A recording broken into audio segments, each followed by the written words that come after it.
Hey, hello everyone. Welcome to the final DBT training on the subject of interpersonal effectiveness skills. Not the final in the world, guys. Come on now. As you know, we're working through the DBT skills. I'm your host and therapist for this video, Dwight Hurst. We've been talking about interpersonal effectiveness the last few weeks. Few weeks is what that means in some forgotten language. Interpersonal effectiveness, of course, is a section of DBT, has to do with working with people.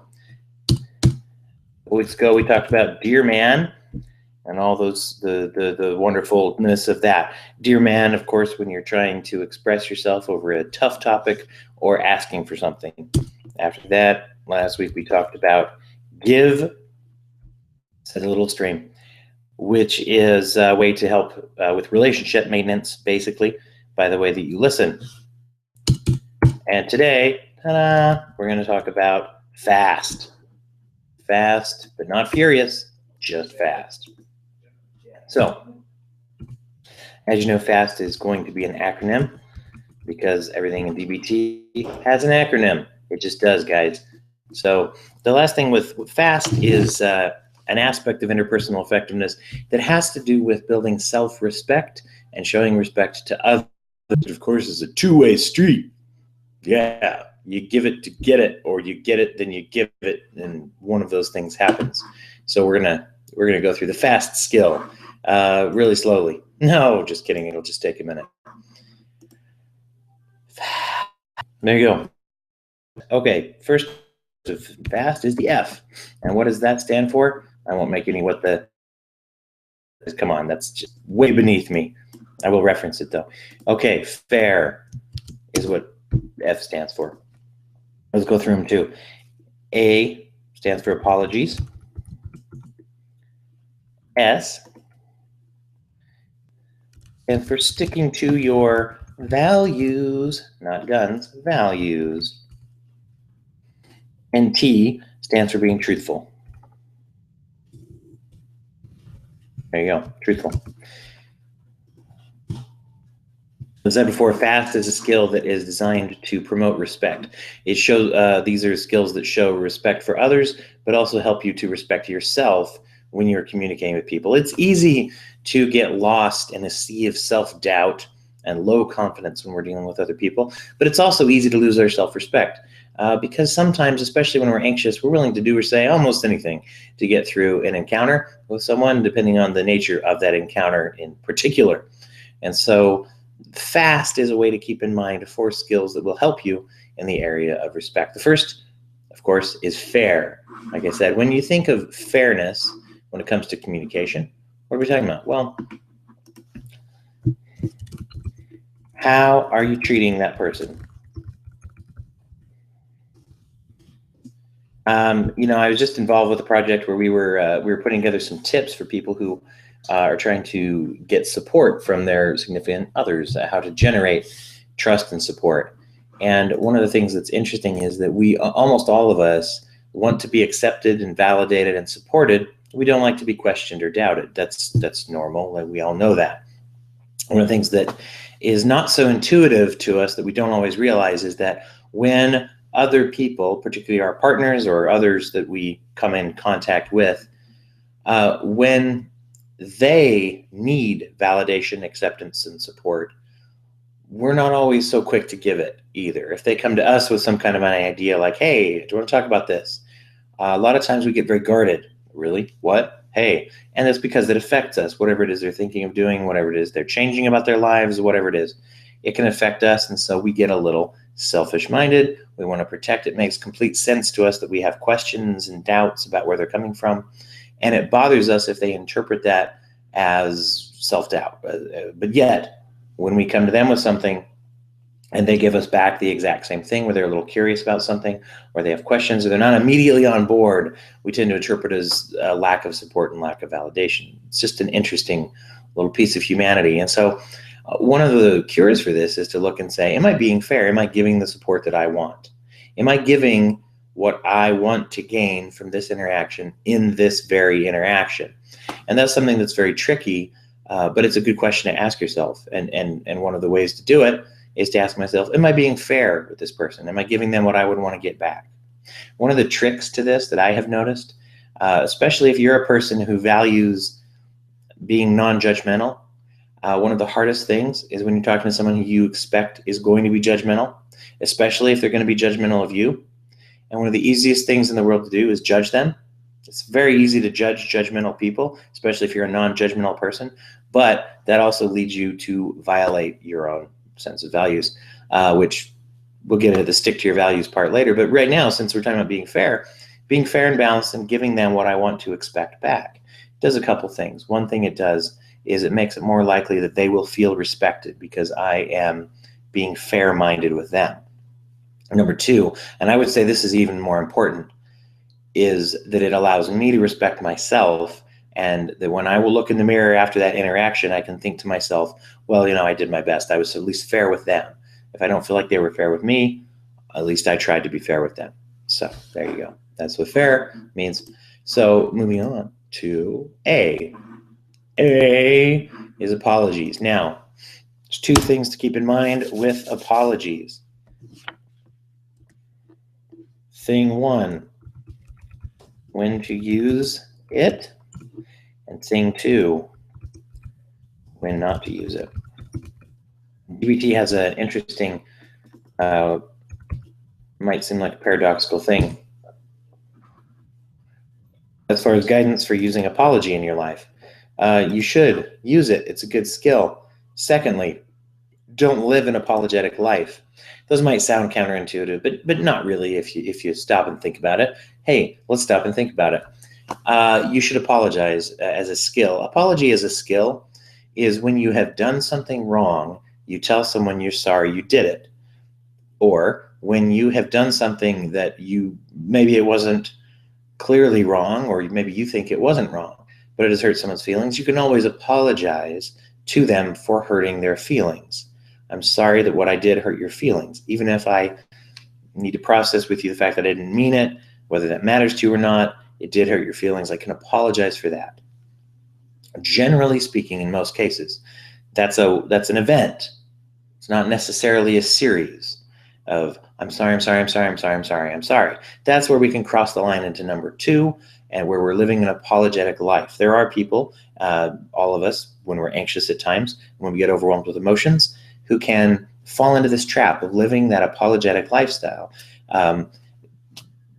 where we almost apologize when someone walks in the room, or when we walk in the room and there's someone there, and we're like, oh, I'm sorry, I didn't know you were here. Or we call someone on the phone and they answer, and we go, oh, I'm sorry to bug you. I just had a question. It's like, well, they own a phone and they answered it, so why am I apologizing for them answering the phone when I called? If I'm calling at 3 a.m. and I'm sorry to wake you up, it just as a courtesy, that's completely different. But if I'm like, I'm sorry, little old me shouldn't be bothering big important you ever, then I'm sending a message that is disrespectful to myself, but it's also a little out of touch for them too, because when you answer the phone, assuming it's not 3 a.m., if you answer the phone, probably it's because you're willing to talk to the person who called. We all have phones now, and we see who's calling us, and we know if we have time to answer, and we know we have voicemail and text. And so when we answer the phone, it's usually because we have time to talk. And when you answer a phone and someone says, oh, I'm sorry that I called you, I'm sorry to bother you, it kind of puts you on this immediate feeling of, I've got to console them. And it can make it hard for you to feel respected by them. It can also make it hard for you to respect them back as well, and to give them that respect. So when we live an apologetic lifestyle, we're sending a message that we don't respect ourselves and that others really shouldn't either. And so that's something we want to think about. So most times, and this is just a kind of a guideline, but most things in life require one apology. Something major may require an ongoing conversation of an apology. If you're trying to earn someone's trust back because you've betrayed them or cheated on them or stolen from them, that's going to be a bigger deal. That's a whole nother animal.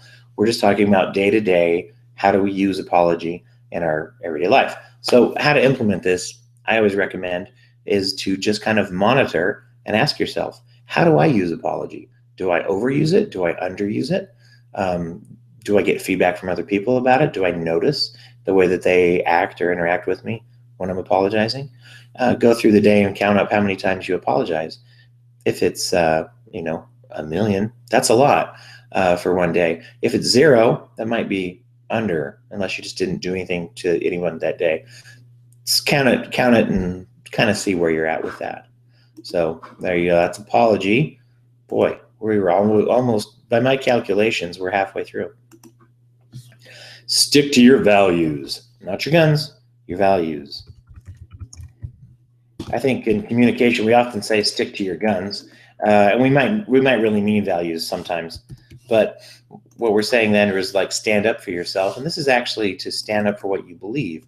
One of the things that can be tricky is that, especially if we tend to be emotional people, sometimes we get good at becoming what we call emotional chameleons, where we really get good at playing to the crowd wherever we are.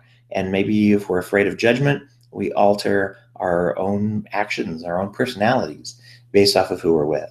And most of the time, this is fine. In fact, to a certain extent, that's an important life skill. If I treat my boss exactly the same way as I treat my best friend, he may not be my boss very long because he might not like that. He might fire me, who knows?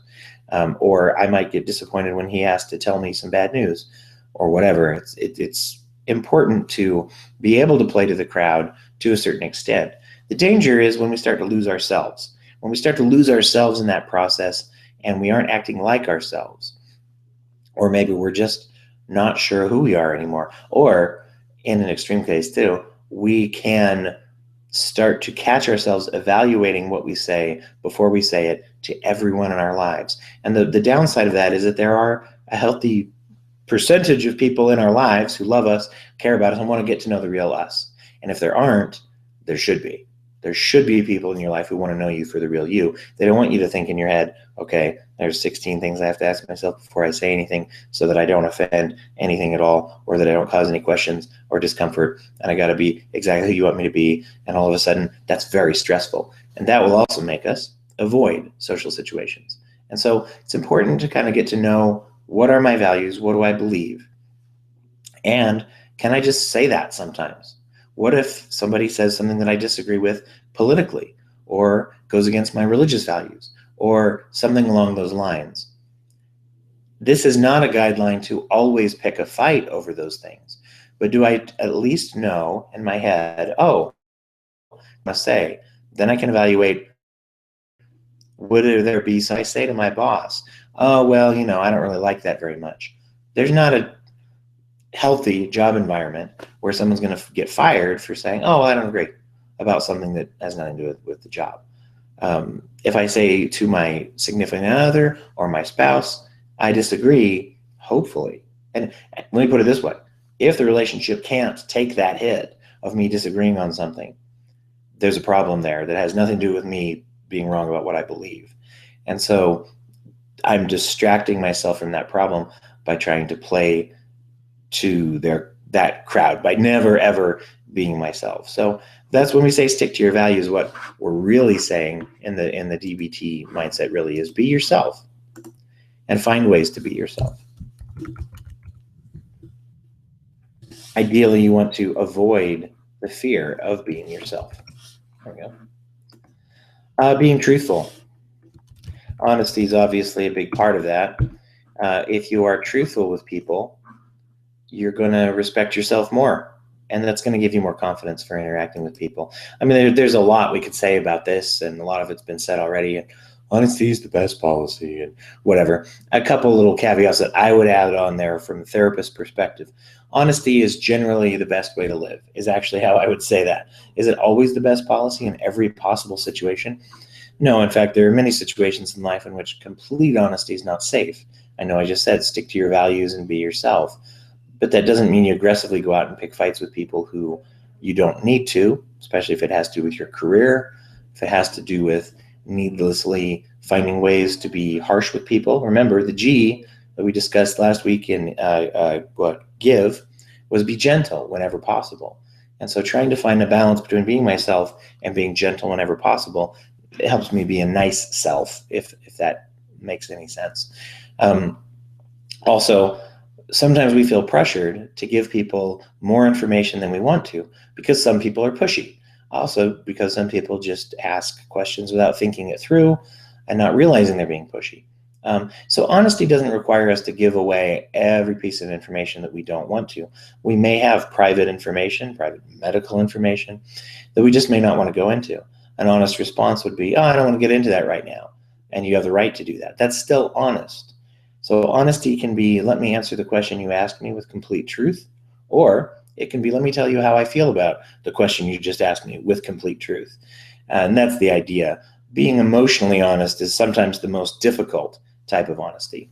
If someone says, tell me this thing, and I'm not going to for some reason, an honest response would be to say, I don't want to talk about that right now, or I'm not going to tell you, and here's why. If it's a situation where there is legitimate physical or emotional danger, obviously there are times where we have to just say no and get out of the situation until we're safe, or whatever we have to do. But in most day-to-day situations, trying to be honest and having that as the ideal of saying, how open and honest can I be with this person safely, is a better question than to say, what do I need to say in order to get what I want, which is what we fall into a lot of times.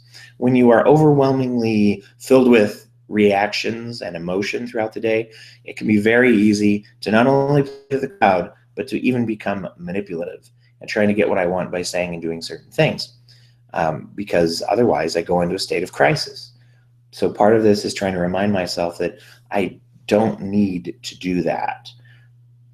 In most cases are not an emergency crisis that justifies lying and manipulating to get what I want. That's very, very rare in real life. I'm running into that all the time where I'm justifying it.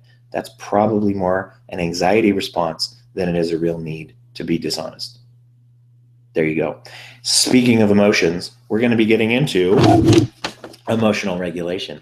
Next week, we'll start on the emotional regulation skills. So this has been super fun through interpersonal effectiveness with you. And yeah, if you have any questions about it, you can always hit me up. There's a bunch of ways to get a hold of me. You can email me at dwighthurst@gmail.com. It's just right there on your screen. It's dwighthurst@gmail. You can also reach me on Twitter at Break-A-Brain, or just Break-A-Brain. The Twitter's the @ symbol. Check out dwighthurst.com. And if you go to dwighthurst.com, there's lots of links there for some clinical products and treatment options, things like that can be helpful. You can be part of this project or contribute to this DBT project continuing to go forth, or you can go and listen to any of the episodes of the Broken Brain podcast at any time on there or on iTunes. Thanks so much for being here, everybody, and have a wonderful rest of the day. Go out there and be interpersonally effective.